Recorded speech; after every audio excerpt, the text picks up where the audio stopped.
Hello guys, welcome back to this channel. In this today's tutorial, I'm going to show you how you can minimize application in Samsung Galaxy phone.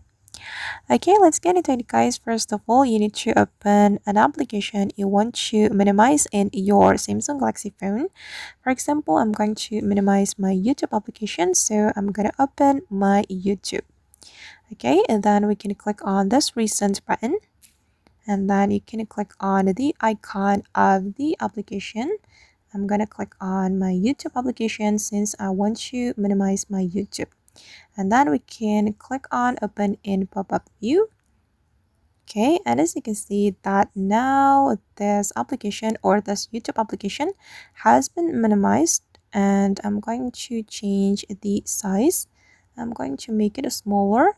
Then if you want to move this pop-up view, you just need to click on this blue line like this. You can drag it to the part to anywhere that you want like this. Alright guys, and that's all the way to minimize application in Samsung Galaxy phone. I hope this video will be useful for you. Thank you so much for watching and see you in the next video.